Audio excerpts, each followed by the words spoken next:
Kagabi po, Mr. Chair, mga bandang 11 o'clock o 11 p.m., nasaksi po tayo doon sa isang insidente na pagpaputok ng baril ng pulis.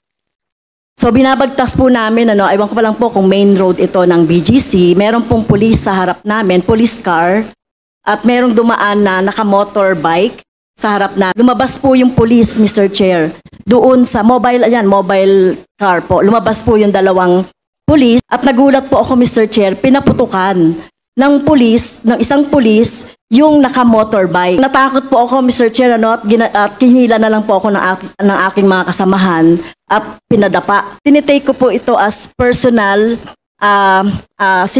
threat sa aking seguridad. Dahil alam niyo naman po, Mr. Chair, di ba, minsan na po akong pinagbantaan ng dating presidente Duterte at sa araw-araw na pagsasalita din ng Vice President Sara Duterte ay sinisingle out. Kaya po, Mr. Chair, gusto ko po sana na magkaroon na ng full incident report or police report sa nangyari kahapon.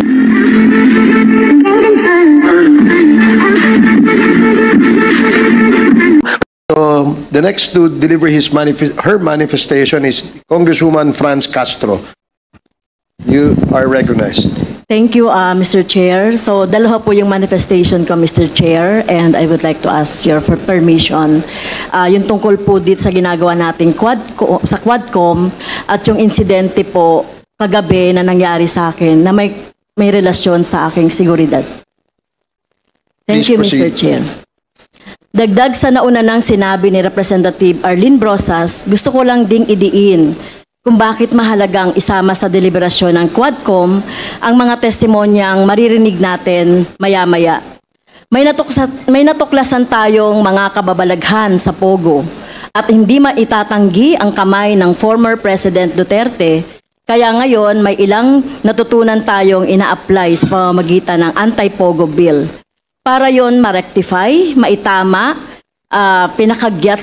pinakakagyat na panahon ang mga mali na dinulot ng mga Pogo. Sa iba pero konektadong issue, may natuklasan din tayong mga abuso at illegal practices, modus operandi ng mga pulis at law enforcement institution sa mga kaso ng Tokhang, EJ case na narinig natin. Kaya ngayon, may mga natutunan tayo. Malaki at kagyat ang pangangailangang proteksyonan ang karapatan ng ating mga kababayan, dito sa kanilang karapatan, right to life, due process, presumption of innocence at iba pa. Ito yung mga sinalaula sa ilalim ng peking gera kontra droga sa ilalim ni Presidente Duterte. Pero kaalinsabay ng peking kontra droga, may nilunsad ding isa pang peking gera na actually ginagawa sa mga aktivista hanggang ngayon. Ang peking gera kontra insurhensya. Sa counter-insurgency program ng gobyerno, Mr. Chair, yung mga modus ay ginagamit sa Tokhang killings, lahat ng mga pinagsususpetsahang drug personalities. Yung linyang nanlaban, yung may search warrant kuno na batay naman sa gawa-gawang kaso, yung kunwaring buhay pa pero patay nang dadalhin sa ospital para hindi masilip yung AJK na ginawa nila, ay ginagamit din laban sa mga aktivista, sa mga leader at miyembro ng mga organisasyong may mga buhay na laban para sa hanap buhay, kaligtasan ng mga komunidad nila sa mga ordinaryong tao na tumitindig para sa issue ng sikmura at issue ng bansa. Sila ay mga biktima ng EJK o extrajudicial killings at iba pang mga human rights violations sa ilalim ng peking gera kontra insurhensya. Walang pinagkaiba sa mga biniktima sa ilalim ng peking gera kontra droga. Kung ang pretext ng maraming Tokhang killings ay ang walang batayan at di mapatunayang claim na drug personalities, yung mga pinatay, ang pretext sa EJK sa mga aktivista and critics ay walang batayan at di mapatunayang bintang na mga NPA daw sila, mga recruiter sila, mga communist fronts, yung kanilang mga organisasyon.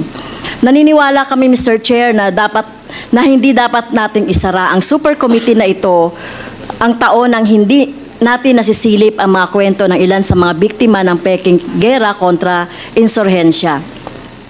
Maraming ganito noong nakaraang administrasyon gaya ng Sempo sa Negros, masaker na mga tumandok o Plansauron na for the record, Mr. Chair, ay same masterminds ng drug war EJK na pinosisyon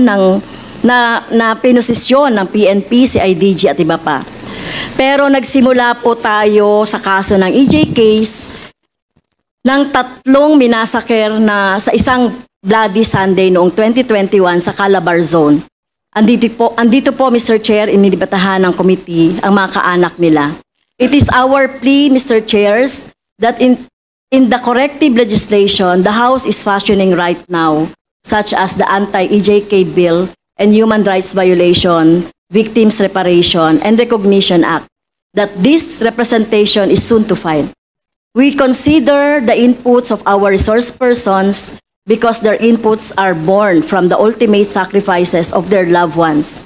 Hindi po natin nais na maulit na may mabubuting mga mamamayan na nakikipaglaban para sa kapwa Pilipino na aatakihin, papatayin para lang sila patahimikin at para takutin ng komunidad ang mga komunidad at taong bayang pinagsisilbihan nila, Mr. Chair. Maraming salamat. Yung second po na i-report ko po, Mr. Chair, ito po ay personal and collective privilege dahil may kinalaman po sa aking seguridad. So, kagabi po, Mr. Chair, mga bandang 11 o'clock o 11 p.m., nasaksi po tayo doon sa isang insidente na pagpaputok ng baril ng pulis.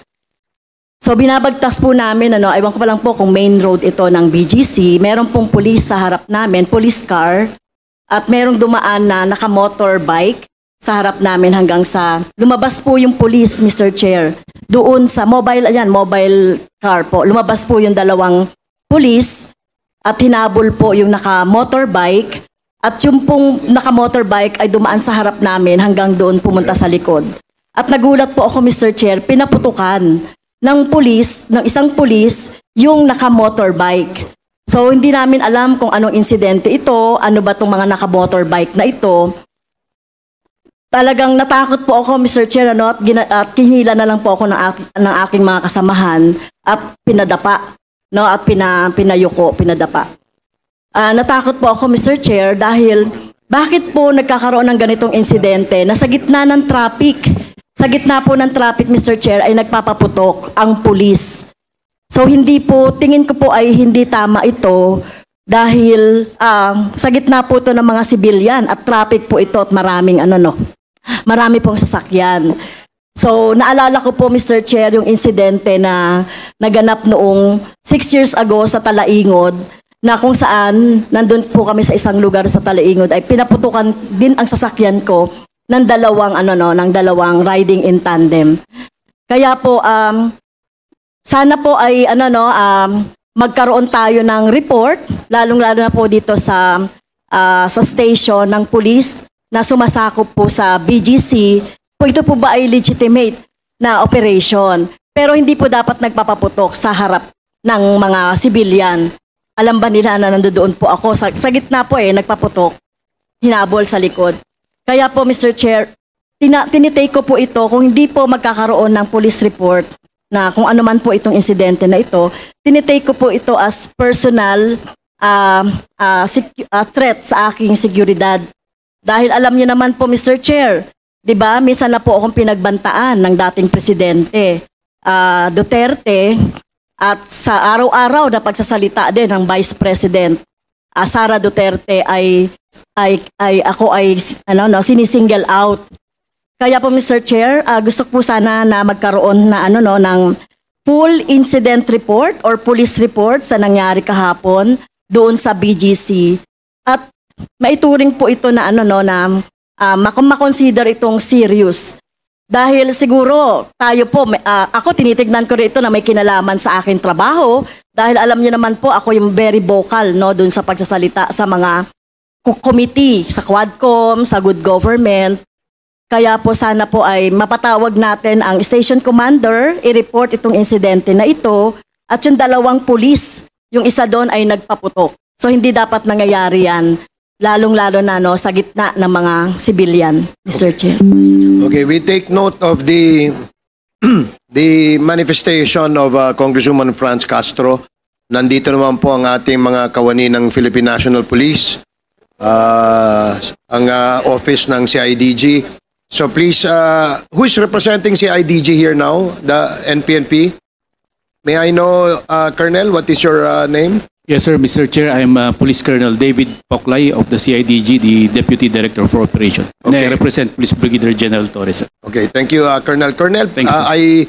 I believe you heard what Congresswoman Castro has stated before this committee, and it is of paramount importance for the committee as well as the whole House, no, to protect its members, no. Dahil sa nangyaring yan, we would request that you facilitate and submit to this committee the report, the police report on that incident that happened last night, no? Congresswoman Castro, anong oras po yan? Bandang 10:30 to 11, Mr. Around Chair. that time sa BGC area. So please coordinate with the Chief of Police of Makati as well as the station commander of the said district. Mr. Chair, I'm sorry. It's Taguig. Oh, okay. I'm sorry, it's Taguig. Correction. It's in the city of Taguig.